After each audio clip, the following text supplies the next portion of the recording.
여러분, 일전에 제가 재물운의 상승을 위한 반지 착용법에 관해서 알려드렸습니다. 네, 참 질문이 많으시던데요. 또한 문의 역시 많으시던데요.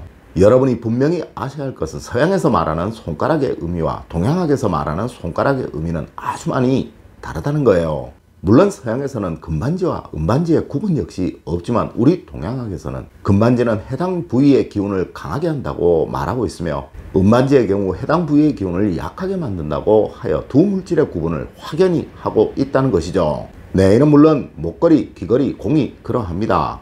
여러분, 제가 이런 말씀을 드리는 이유는 저에게 재물운을 상승시키는 반지를 어느 손가락에 해야 하는지에 관한 문의가 아주 많았기 때문이에요. 네, 오늘은 또한 예전 영상에서 알려드리지 못하였던 자녀의 운을 상승시키는 반지 착용법, 또한 미처 알려드리지 못했던 펜던트의 모양에 관한 의미, 또한 귀걸이의 보석에 관한 이야기입니다.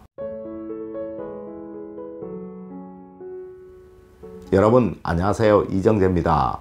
여러분, 운이라는 것은 분명 기원의 의미와 영원의 의미가 담겨져 있는 것이며 간절함과 그렇지 못함의 차이가 분명히 나는 것이라는 점 꼭 아셔야 한다는 거예요. 네, 물론 누구는 이런 말도 하더라고요. 그까지 반지 하나 한다고 또 목걸이 하나 한다고 뭐가 그렇게 달라지겠냐고 말이죠. 하지만 여러분, 늘 간절히 원하고 늘 스스로의 무의식이 간절히 염원한다면 세상 무엇도 다 이루어지는 거예요. 네, 하여 우리는 기도라는 것을 하는 것이죠.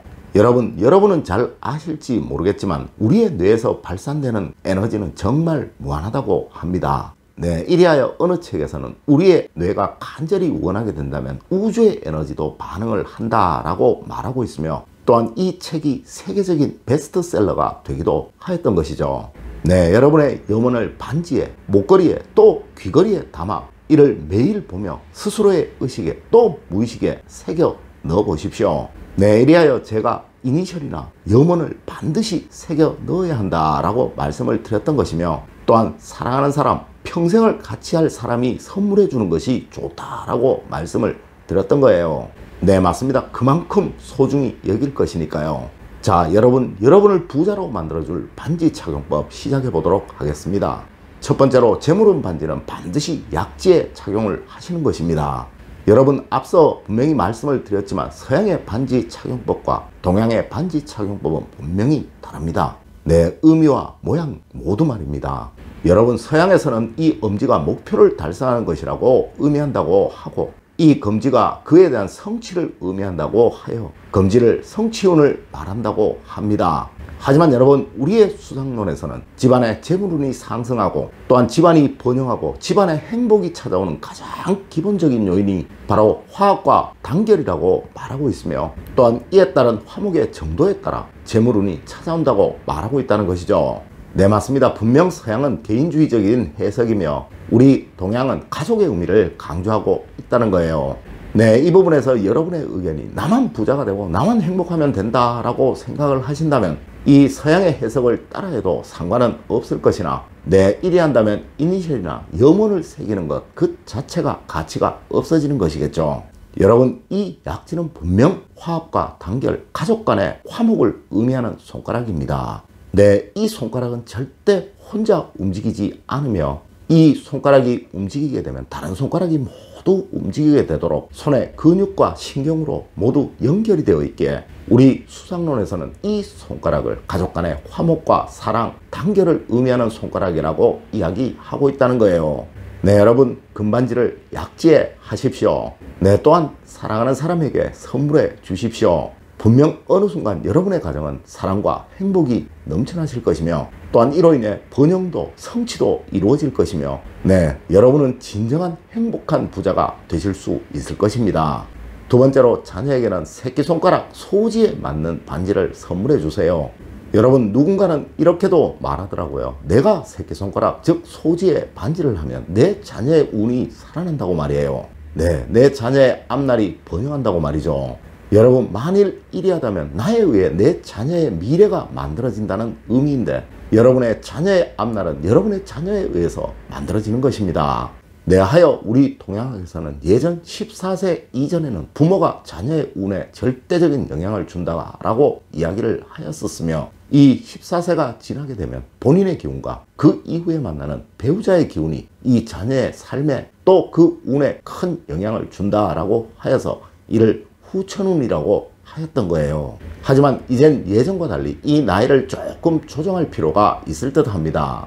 네, 맞습니다. 요즘은 25세 정도로 판단하는 것이 가장 적당하다는 것이 현대 사주학자들의 공통된 의견입니다. 내하여 25세 미만의 자녀들에게는 소지, 즉 새끼손가락에 맞는 반지를 선물하여 주시고, 이 반지에 자녀의 염원을 새겨 주십시오.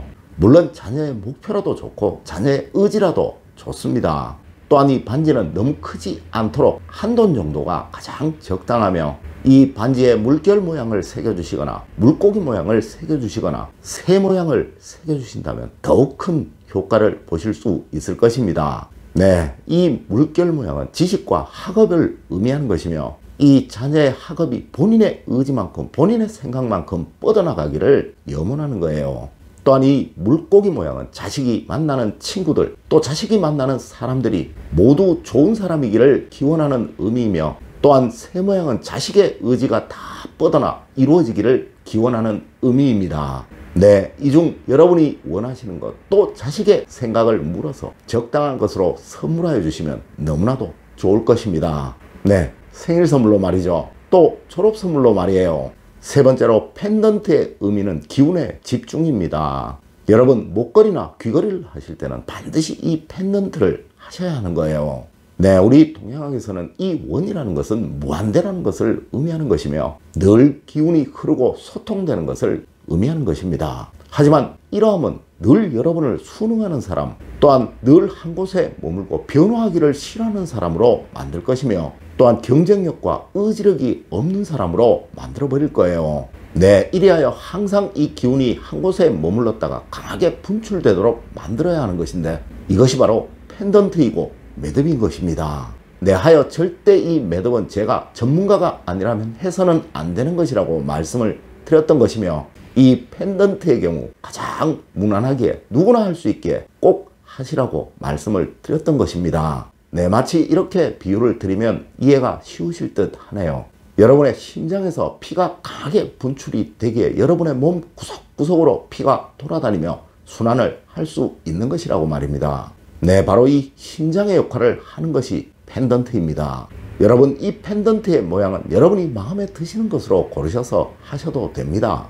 이 펜던트의 모양이 새 모양이라면 여러분이 하시는 모든 일들이 원활하게 잘 풀려나갈 것이며, 이 펜던트의 모양이 물방울의 모양이라면 여러분은 항상 재물의 부족을 겪지 않게 되실 것이며, 이 펜던트의 모양이 물고기의 모양이라면 여러분은 가족 간의 불화를 겪지 않게 되실 것이며, 이 펜던트의 모양이 동심원의 모양이라면 여러분의 생활이 항상 안정 속에 평안함을 얻으시는 그런 여러분이 되실 것입니다.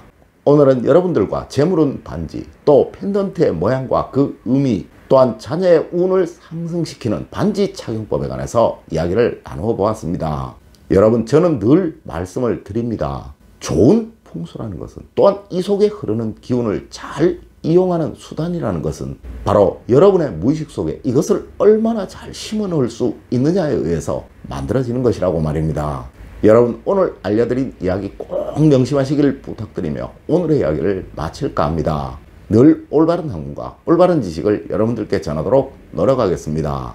여러분, 긴 시간 감사드립니다. 감사합니다.